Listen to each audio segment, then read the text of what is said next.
I'm Maria Menounos, and you're tuned in to AfterBuzz TV, the ESPN of TV talk. Now, let the buzz begin.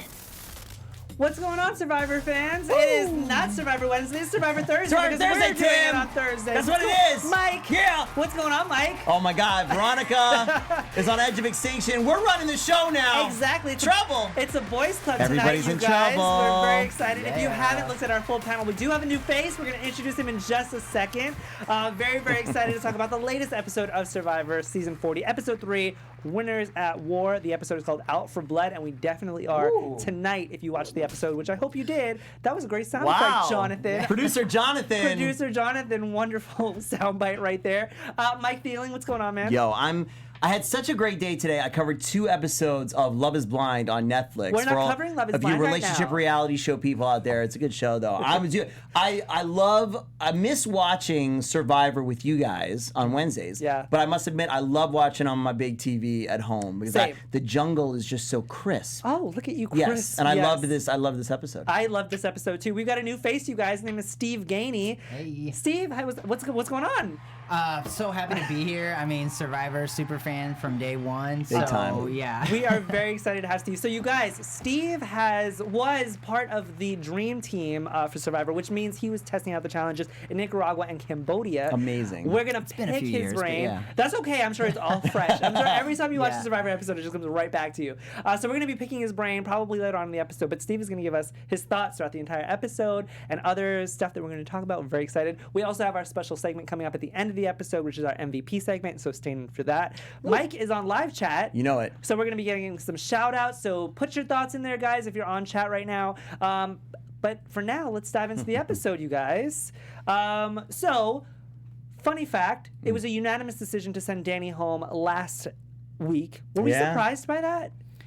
I don't know. I think Danny was sort of the classic case of the old school Survivor who could not adapt to the new style of play. Well, do you think that she was given an opportunity to? I mean, she just straight out of the gate. I mean, talking about the old school, new school alliance right in front of Ben. It was like, I mean, this is Survivor 101. I mean, those are mistakes you can't make that early. It was an amateur. We're gonna have Steve's tips soon instead of Mike's. Seriously, it's totally true. There's very much a lack of awareness was going on with her. It seemed like everything was playing out faster than she was kind of able to keep up with it. But I don't know. Maybe she'll make something happen on Edge of Extinction. Possibly. I mean, she's already caught a fish. We'll get to it. Oh. So Adam and Denise pretty much have an early onset plan to send Parvati home, but save face with Rob and Ethan because obviously they don't want to be on their bad side. Did you guys think that this was a plan too early in place? No. To even be talking about it? No. Because as we've been talking the entire time, this season is strategy from the get-go. It's hardcore. It's really fast-paced. Yes. Yeah. And we've said every single vote out, why are they not getting power people? How are Rob and Sandra still around? How are these people who you know are just the killers of the killers in this group still around? Parvati, I think she ranks up there. I still think Rob is more dangerous than her, but no, this is the right mentality to be, and I find it interesting that people are kind of snitching behind the backs. Yeah, there was like a plan to target Rob in episode 1, and he was able to quickly just sort of snuff that Insanely fast. And they went for Amber, and she wasn't able to do that. So it was sort of like, okay, I can see where this is going. But I mean, the longer you let Rob stay in the game, the more dangerous he becomes. It's sort of like he sort of is the ember that if you don't stuff it out now, then you're gonna have a full-blown wildfire. It's crazy to me. And how much more evidence do you need? If you don't get Sandra out, she basically wins. I mean, we have enough evidence now that if Sandra stays in the game, she will just win the whole thing. It's amazing. Obviously, they haven't gone to tribal but once, but there's people just as dangerous. I think Parvati's in there, and they definitely should be gunning quick. It's funny that you guys think that Rob is a bigger target, more than Parvati at least, because in my mind, just like Adam said at Tribal, Rob has had a statue built for him. He's known as the godfather of Survivor. He's coming into this with a huge target on his back rather than Parvati. I mean, we all saw how she played. She played a very manipulative game, which is kind of what she's doing this time too. But I feel like she's a mom now. She's a mom now, but no, she's batting her eyelashes and smiling, and she's doing exactly what she's supposed to be doing. But I think that Parvati is actually a bigger threat because she has that under the radar feel to her rather than Rob, who came in with a big target on his back. I don't know, man. Rob just muscles. Remember, not only is Rob won, but he's also come in second place. So more or less won twice. It was really a toss-up between him and his wife who won, right? I love that season 2. Y'all remember back when he just proposed and it was like, well, doesn't matter who wins now. Exactly. They both got the money. So, no, I think Rob is so good at controlling the game, recruiting people, cutting people, lying straight to your... I mean, he straight up lied to Adam's face and almost not even lie, not almost. He convinced me. I was like, okay, cool. Maybe he's down to vote off Parvati and Adam. Whoa, like, he is nuts. He made Ben just spill his whole guts walking down just from his star power. Yeah. I think he's way more dangerous than Parvati. Let's talk about Denise really quick, because Denise has a lot of power in the game right now. She's doing great. She's doing great. She's got, a fire token from Danny, which surprised me. But then at the same time, everybody voted for Danny. So no matter who she gave her fire token to, it was somebody that voted for her. She also has the full idol from Adam now. So now she has a hidden immunity idol. So Denise is becoming one of those, and it's so nice to see an older woman in this game, because we do see them season after season get targeted very early all the time. For being an older person who is playing this game. And with Denise, nobody has said that about her, and I really enjoyed that. Well, for one, I mean, she is kind of a challenge beast. She is so fast through the water, which is a huge, huge asset in the water challenges, because not everyone can really get through the water like that. And I think Denise's gameplay is sort of reminiscent of Sandra's, at least so far, is that she doesn't really, she's not calling the shots. She's sort of coming up to you, hey, what's the plan? Hey, what's the plan? Yeah. And Sandra's sort of thing was sort of like, as long as it's not me. And Denise isn't saying as long as it's not me, but she's somebody that everybody wants to have around. Right. I mean, it's just like, Denise is an extra vote for me. If I'm cool with Denise, then like, I got an extra vote, because she's just like, yeah, what's the plan? Yeah. And, that's the sort of thing that can get you by for a long time, when then you can really start taking control of the game. She's not a huge threat either, or not an overt threat. She's not... Exactly. She's not, her and Adam had the plan together, but she's not the one spreading it around. It almost wasn't her plan. She's Adam's just kind catching of... all the heat. Right. Yeah. She's just another kind of very willing participant. She's doing a great job flying just low enough under the radar, but accumulating the little trinkets and stuff that she's going to be able to use later to advantage. It's very impressive. I'm so glad that you brought up this whole thing with Adam, because I feel like Adam in the beginning of this episode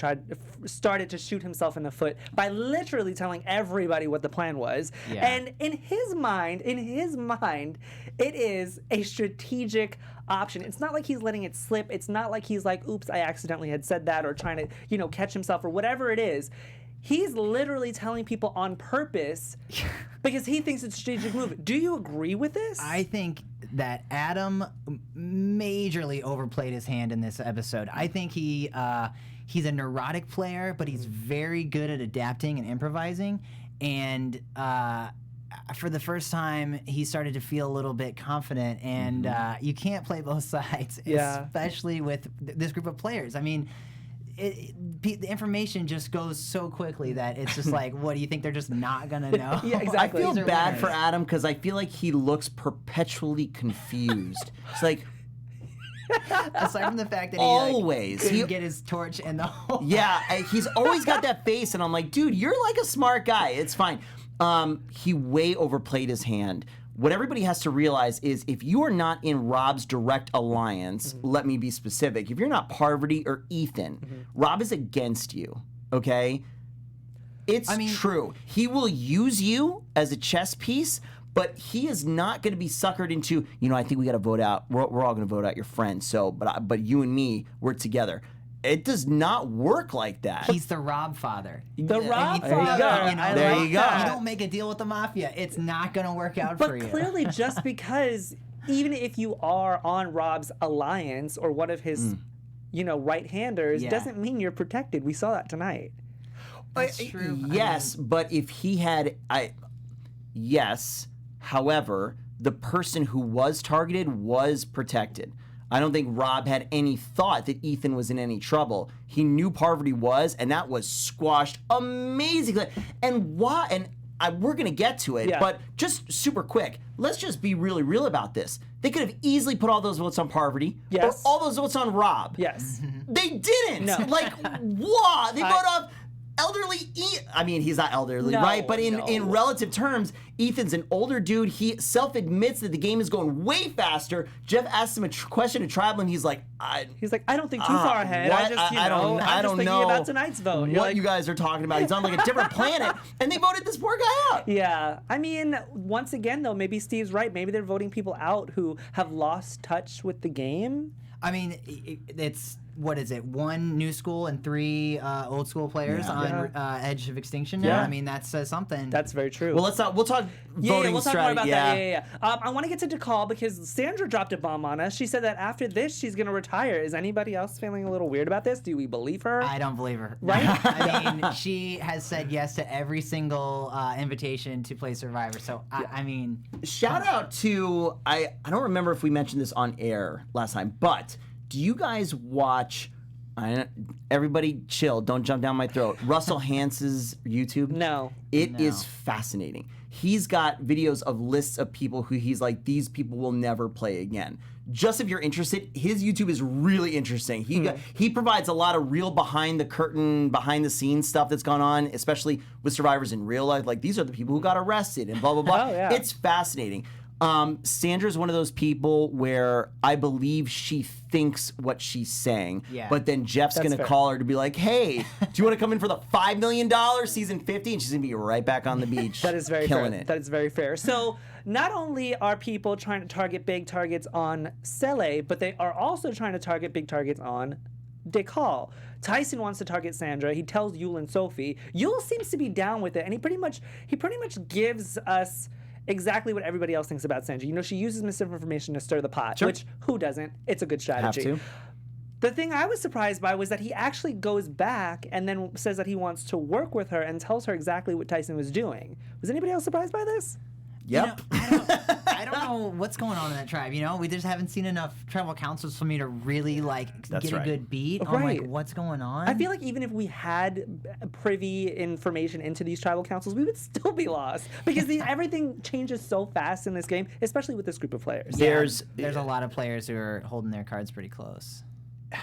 I think that tribe is gonna, once we actually get into a little more strategy, just like Steve said, not going to tribal enough yet to really see them break out. I think they're gonna go into two very different camps. I have a feeling that Wendell is gonna attach to somebody like Tony. When Tony decides to really step on the gas, because right now he's goofy, I'm making stupid ladders and all this other kind of stuff, right? When he decides to really play Tony game, I think Wendell's gonna attach, I think he's gonna attach like he did in the past. I think the women are gonna split off too, and we're gonna see a very Tony versus Sandra tribe. Unless we do get to the merge before they have to do that, and then that's going to be totally different. Tony versus Sandra tribe or Rob versus Sandra tribe? No, before the merge. Before the merge. I see you. Yeah, because I think those two players specific, because I'm looking at them right now. Yeah. Sandra and Tony are two super alpha, super killer players. I think that's going to be the normal break. Yul, right, is a more passive, more mathematical, very rational player. Yes. So in his mind, if he's analyzing it like I am, he's decided Sandra's the one to partner up with. Yeah.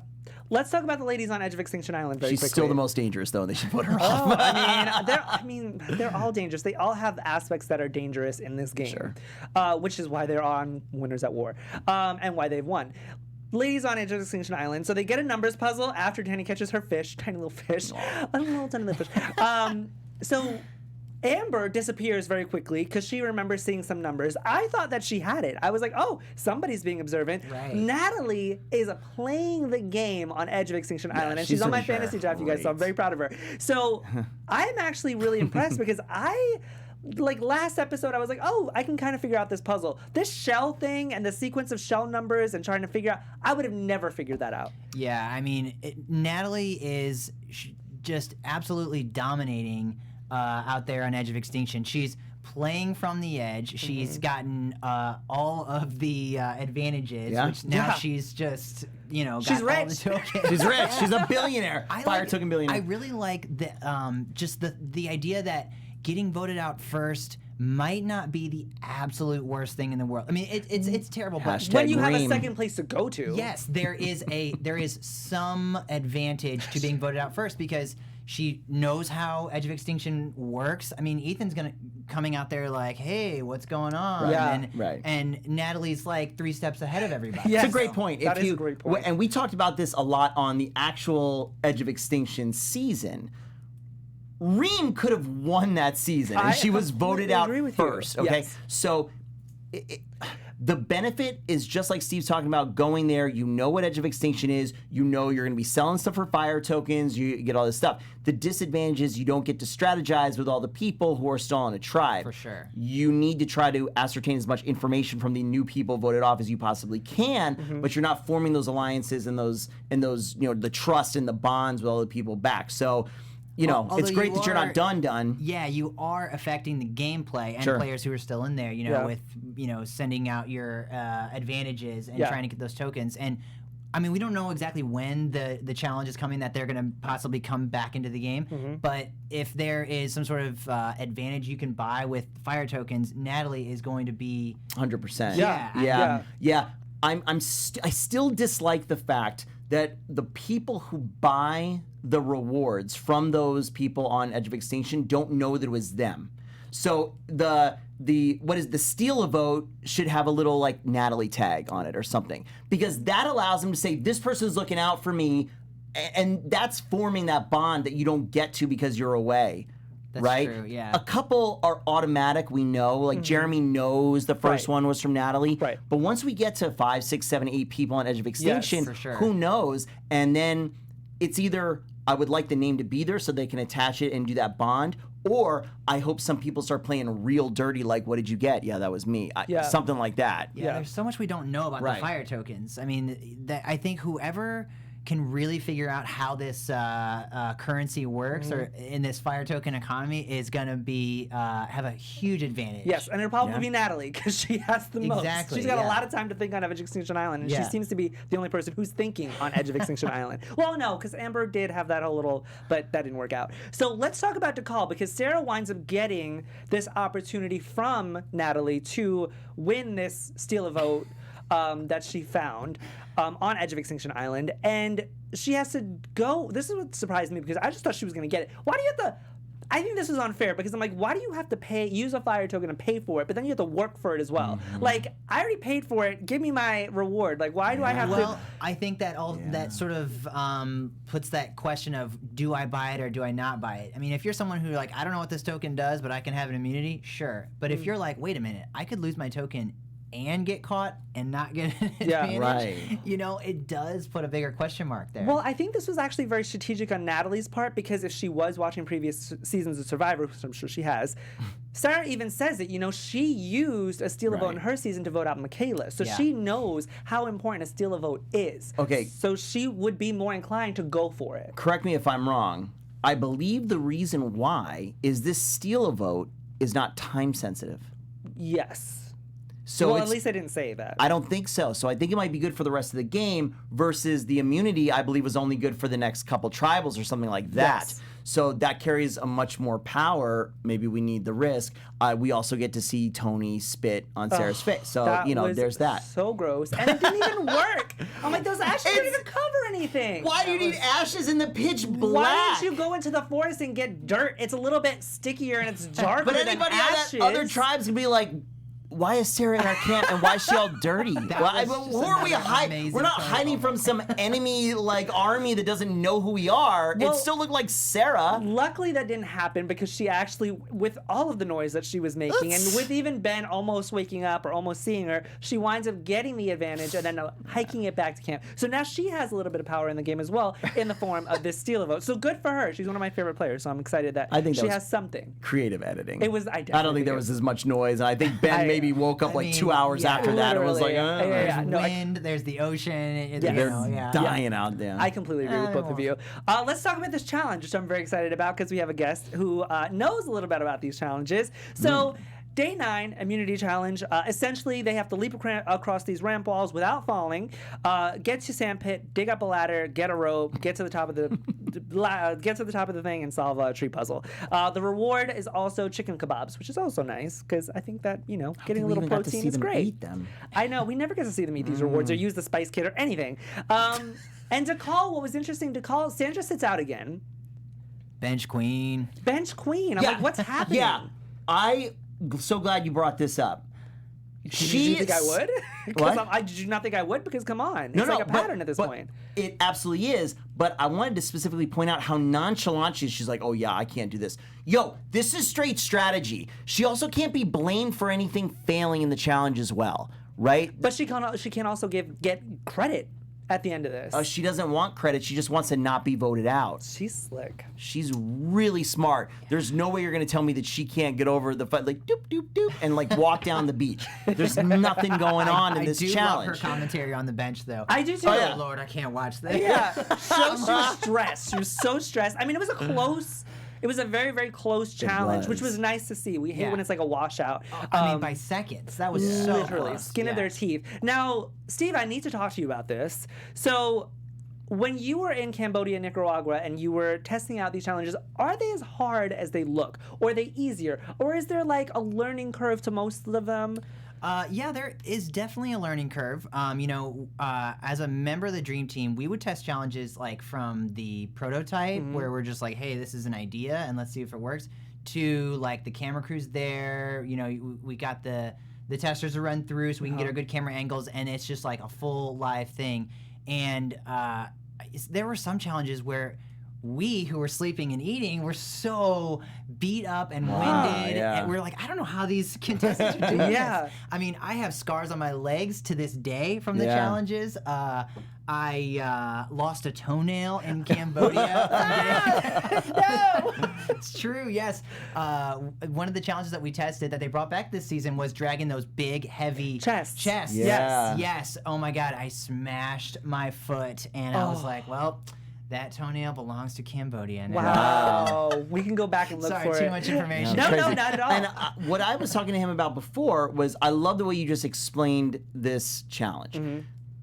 I told you I was going to ask you this. What kind of percentage and what's the thought process of challenges like Tim just described, which to us is a fairly mundane, boring challenge? We've seen this. Dig something up, you get a rope, you walk across, you climb up, you solve a puzzle, versus something that's brand new, like we've never seen before. What's the thought process that goes into that? Well, I know that this season they're bringing back all classic challenges that played out in previous seasons.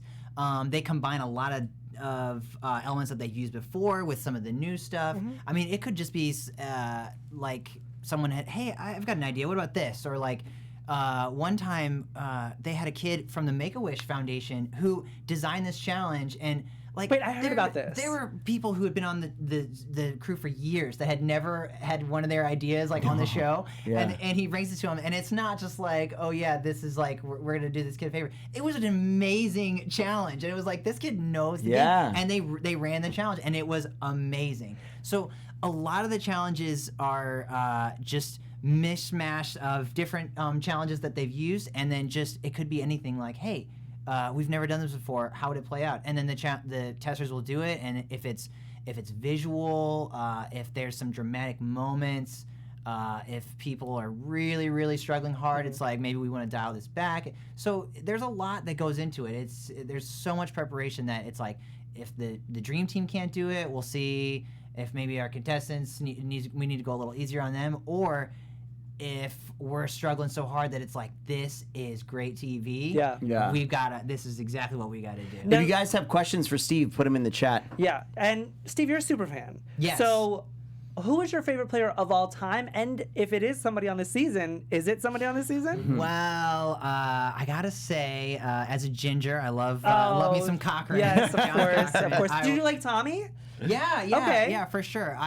But Cochran, he's just got such a funny way with words, and he was so much fun to watch. I was sorry that he didn't come back for this season, I agree. But I wouldn't have expected him to. I think he sort of had his Survivor moment. Yeah. And then, well, we were thinking there was conflicts because he works for CBS. That could be, yeah. But also, since I I worked on Nicaragua and Cambodia. You know, I saw Natalie. I saw That's Jeremy. right. Jeremy is, you know, they're my winners. Okay. You know, Michelle. A little biased. That's okay. Yeah. Okay. Yeah. I mean, I love Jeremy and Natalie anyway, but yeah, they were two of my winners, so I'm really rooting for them. Did you have a gross eating challenges on any of your season?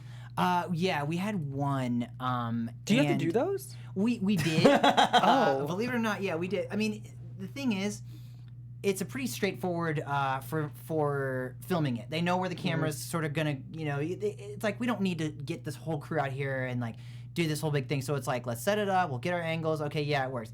But the crew just loves to torture the dream team so much that they actually would have us eat some of these disgusting things, and they would, you know, sweeten the deal like, okay, you know, whoever wins this challenge is.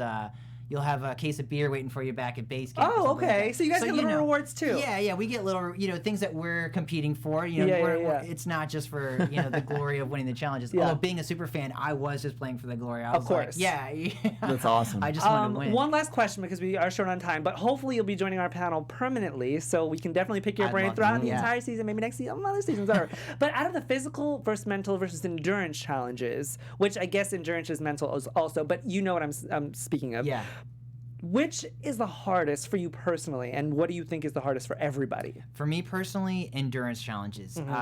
It's just, I do not know how these contestants who are starving and they're not sleeping very well, how they're going out there and do. I mean, I can remember I did an endurance challenge that I stayed on for like a half hour, and people were like, wow, that was really good, and this is going to be a good challenge. It's going to go a long time. And they went for like 5 hours or something like that in the actual contestants. Yeah. And it's just like, I don't understand how to do it. I mean, maybe when you're competing for $1 million, there's a There's different extra maybe. motivation. Yeah. I mean, I was always a good puzzler, and being a super fan, I was sort of like, I remember this puzzle. Yeah. I've seen this before. And so you've seen players like Spencer, Yeah. who was such a student of the game that he was just like, could do these puzzles so quickly. And, you know, I'm a smaller guy, so Yeah. like a lot of times on our team, it would be like, hey, Steve, can you do the puzzles so that we can have these like huge guys like hauling stuff out of the ocean? It's like, sure, go Steve, ahead. Eric Olin wants to see the Survivor auction brought back. Can you make that happen? Trader Jeff's. Trader Jeff's, I love that. That's great. Yeah. Yeah. And are you in any of the footage on when we see the intros to the challenges? Did you get in any of that? Yeah, I did, and it was so funny because my family and friends back home would be like, "Hey, I think that's Steve's hand." Whatever, you know, like when we're demonstrating the That's challenges. great. Yeah. That's so funny. Awesome, okay, man. so let's move on to the episode. Steve, thank you for all that that behind the curtain sure, information. Like I said, we're gonna pick your brain more. So DeCall wins by the skin of their teeth. They put Rob on the challenge, on this puzzle challenge again. I don't know why they did that. Definitely a mistake. I mean, not definitely because it was very close, but at the same time, maybe somebody else could have won because we just saw that Rob's not very good at puzzles. So back at camp, obviously there's a scramble. Nobody wants to leave the camp because on Sele, everybody's wondering who's going to vote who off. There's a lot of names being thrown around. Parvati's one of them, and then Adam is another one because Adam goes back to Rob and tells him that he wants to vote out Parvati, his right-hand woman. So then Rob, obviously as revenge, wants to go back and try to vote out Adam.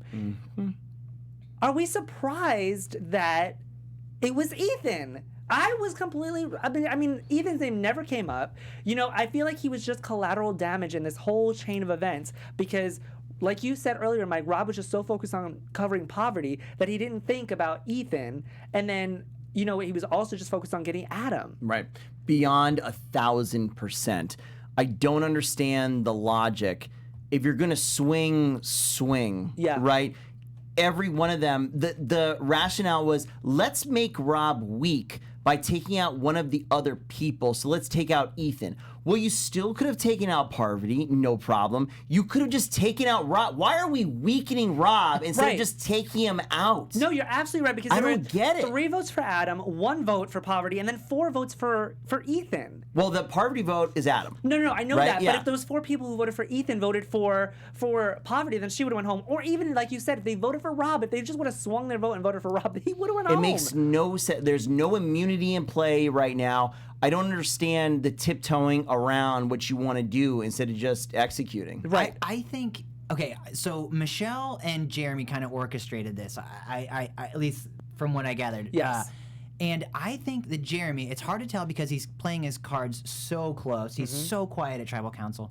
I think Jeremy is like they want to dismantle this alliance, but I think he's already got some other plan where he wants Rob around because Rob's a bigger target. As a shield, yeah. And, you know, Rob's name has been thrown out.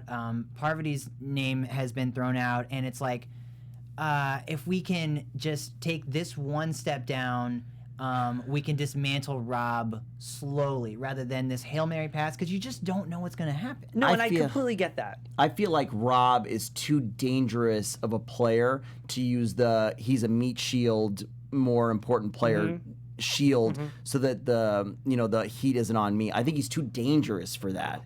Well, here's my thoughts. I mean, even if they get to the merge, Rob's, I don't think, ever going to get an immunity idol from a merge challenge, because clearly he's not very good at challenges. Well, he might be able to endure. He's not good at puzzles. I don't think so. I honestly don't think so. He might be able to brute strain some stuff. He's older now, you guys, and I'm not saying that older people can't do it, but he's not in the best shape. He did good in the water.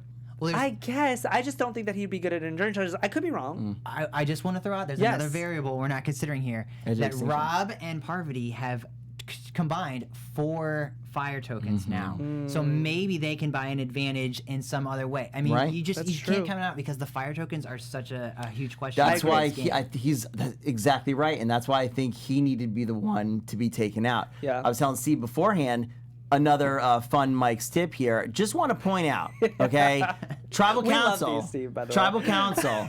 Jeremy. Yes. 1000% what you're supposed to do at Tribal Council. Shut up. Thank you. He says nothing. Nothing. At least they don't edit. Not in the edit we see, right? Maybe he says some things. Or the way you do it is if Jeff asks you a question that's a yes or no question, you give a yes or no answer. You don't expound. And that's probably what Jeremy is doing. So that's why we get no edit of him, which is amazing. Yes. People are just digging graves at Tribal because they feel the need to pop off on somebody. I will say this. This is a little insider tip. Jeff is... One of the reasons why he is Jeff Probst is because he can draw that out of you. Yes. And tribal councils in real life can take for as long as a half hour or 2 hours, but if they don't get the discussion that they want, Right. It's just going to keep They'll going. sit there. That's what I was going to say, because he's got such a way of just sort of drawing you in, making you feel comfortable, and then all of a sudden you're starting to talk and you're saying these things, and you're like, wait a minute, I just said something, Right. and now I've got to keep digging. And it is so amazing to see him work because he doesn't have a producer in his ear. He doesn't know how people are going to vote. He's sort of a viewer as well. Right. And because you've sat in on several Tribal Councils, right? I have, yeah. I worked on the pyrotechnics team, which was sort of my secret way of just being able to watch Tribal Council because I'm a super fan. So I worked on the pyrotechnics team, lighting the torches and doing all that kind of fun stuff. And I just got to sit and watch the Tribal Councils happen. And it really is amazing to see how alive it is. You think, the editors are making this seem like there's more of a question mark and everyone on the crew knows exactly who's going home. No. Yeah. No. Okay. It's not like that. Yeah. Good. Yeah. And, Good. Yeah. But I will say, Jeremy is he's not saying a word. Yeah. And I imagine that that's sort of annoying for a host. Maybe Jeff's sure. like, I'm sure. Oh, yeah. Jeremy's not going to give me anything, so I'm going to throw the question to... But I'm also playing for $2 million. I'll annoy the hell out of Jeff Probst as much do as not I care. want. I completely agree with the both of you. Don't. So, How are you gonna make me speak? I'm already on the show. So Ethan joins the Edge of Extinction ladies, the first gentleman there. I'm excited to see how he rendezvous with them and gets some. I'm interested to see how he continues to play his game. Yeah. Just like Natalie and Danny. I mean Natalie and Amber and Danny. Yeah. So yeah, that is our review of season 40, episode 3. Out for Blood, Winners at War, season 40. We are short on time. I do want to get into our MVP very, very quickly, our special segment. MVP. Who is your MVP, Mike? Jeremy, because he shut up at Tribal Council. Steve, who's your MVP? I gotta say, Michelle, she really rallied the troops. Nice. I was actually going to say Michelle as well. She definitely did, and I love how Jeremy is like, he lost Natalie, but he's gaining Michelle, and if Natalie wins her way back in the game, then it'll be the 3 of them. So that'd be fun. Right? That'd be fun. I'm excited. Natalie deserves it, man. Putting in work. I agree with you guys. Let us know who your MVP was, you guys. We don't have time for predictions right now, but I'm going to let our gentlemen close us out. Mike, where can our fans Then find we you? need Family Visit. We need the twin to come back. Yes. Guys, thank you so much for having hanging out with us in the chat. Eric, Desiree, Est, Sloss Pop, Dorothy, Rihanna, 123, Home, Victorious, Rihanna, Desiree, Dorothy. We love all you guys. Thanks so much. My name is Mike Thieling. You can find me everywhere at Mike Thieling. Steve!